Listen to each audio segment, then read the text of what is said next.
कलयुग का सबसे शक्तिशाली मंत्र।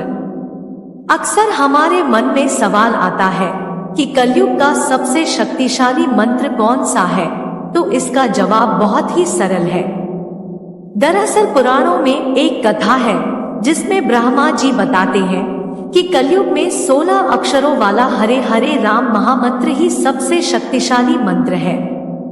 यह कथा कलिसंतरण उपनिषद में आती है, जिसमें नारद जी ब्रह्मा जी से पूछते हैं कि कलयुग में जीवों का उद्धार कैसे होगा।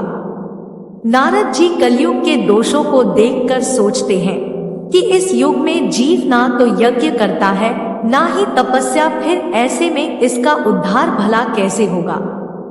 ब्रह्मा जी कहते हैं कि कलयुग में भगवान का नाम उच्चारण करने से ही व्यक्ति के सारे दोष दूर हो जाएंगे। फिर नारद जी पूछते हैं कि वो कौन सा नाम है। ब्रह्मा जी कहते हैं कि यह 16 अक्षरों वाला हरे राम महामंत्र ही कलयुग का सबसे शक्तिशाली मंत्र है। नारद जी ने पूछा कि इसके जपने की क्या विधि है। ब्रह्मा जी ने कहा कि इसके जपने की कोई खास विधि नहीं है, बल्कि इसे कभी भी जपा जा सकता है। नहाते धोते, चलते फिरते या फिर उठते बैठते कभी भी यह कलयुग का सबसे शक्तिशाली मंत्र जपा जा सकता है। इस मंत्र को जपने की कोई विधि नहीं है, और जैसे ही कोई व्यक्ति इस मंत्र को 3-5-0-0-0-0-0 बार जप लेता है, तो उसके ब्रह्महत्या जैसे पापों का भी नाश हो जाता है। यहाँ तक कि कर्तव्यों का त्याग करने वाला व्यक्ति भी इस मंत्र के जाप से पाप रहित हो जाता है। चोरी करने वाला, झूठ बोलने वाला, मदिरा पीने वाला भी इस मंत्र के जाप से परम पवित्र हो जाता है। यहाँ तक कि वाल्मीकि जी, जिन्होंने ऋषियों के बालों से बैलगाड़ी भर दी थी, वाल्मीकि जी का नाम उस समय रत्नाकर था, और उन्होंने इतने ब्रह्म ऋषियों को मारा था कि उनसे राम नाम बोला नहीं जा रहा था। तब उल्टा नाम मरा मरा जप करके ही ब्रह्मा के समान हो गए। इस मंत्र का उल्लेख अग्नि पुराण में भी मिलता है, और इसके साथ ही इस महामंत्र का उल्लेख अन्य जगहों पर भी किया गया है। इसी के साथ नारद जी खुद भी 16 अक्षरों वाले इस महामंत्र का जाप ही करते हैं। इसी के साथ बहुत से भक्त ऐसे हुए हैं जिन्होंने इस महामंत्र का जाप करके सिद्धि प्राप्त की है, जैसे कि ठाकुर हरिदास, जिनकी भक्ति में विघ्न डालने के लिए कितने ही प्रयास किए गए, लेकिन वे अपनी भक्ति पर टिके रहे।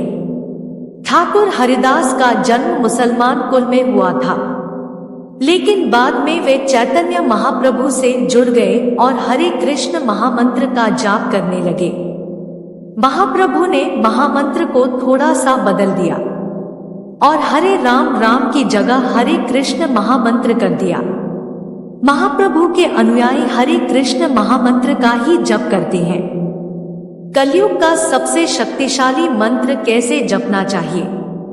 महाप्रभु का कहना है कि हरे कृष्ण महामंत्र को उच्च ध्वनि से जपना चाहिए, जिससे जपने वाले का और सुनने वाले का दोनों का ही उद्धार हो सके। ठाकुर हरिदास जी का कहना है कि उच्च ध्वनि से जाप ज्यादा असरदार होता है, क्योंकि ऐसा करने से जप करने वाले और सुनने वाले दोनों का ही लाभ होता है। उच्च ध्वनि से जाप करने से छोटे छोटे जीव जंतु जैसे चींटी इत्यादि का भी उद्धार होता है। वहीं कुछ लोगों का मानना यह भी है कि उच्च ध्वनि ने जाप करना उतना असरदार नहीं होता जितना मानसिक जाप होता है। मनुस्मृति में भी यह बताया गया है कि मानसिक जाप उच्च ध्वनि के जाप से कई गुना अधिक प्रभावशाली होता है। गौड़ीय मठ वाले चैतन्य महाप्रभु के समर्थक हैं, और ये उच्च ध्वनि से महामंत्र का जाप करते हैं। वहीं कुछ दूसरी संप्रदाय वाले मानसिक जाप करते हैं। गौड़ीय वैष्णवों का मानना है कि यह महामंत्र आध्यात्मिक जगत से जीव का संबंध जोड़ता है। इस्कॉन के संस्थापकाचार्य स्वामी श्रील प्रभुपाद जी का कहना है कि यह महामंत्र हमारा संबंध भगवान कृष्ण से जोड़ता है और जो भी व्यक्ति इस हरे कृष्ण महामंत्र का जाप करता है वह जन्म मरण से मुक्त हो जाता है। प्रभुपाद जी का कहना है कि कलयुग में हरे कृष्ण महामंत्र को उच्च ध्वनि से ही सर्वथा जपना चाहिए। कई महापुरुषों का कहना है कि महामंत्र को उच्च स्वर में जपना चाहिए क्योंकि मन बहुत ही चंचल है और इसको किसी एक मंत्र पर एकाग्र करना बहुत ही मुश्किल होता है, लेकिन उच्च स्वर में जाप करना बहुत ही सरल होता है और इसमें अधिक प्रयास की आवश्यकता नहीं पड़ती।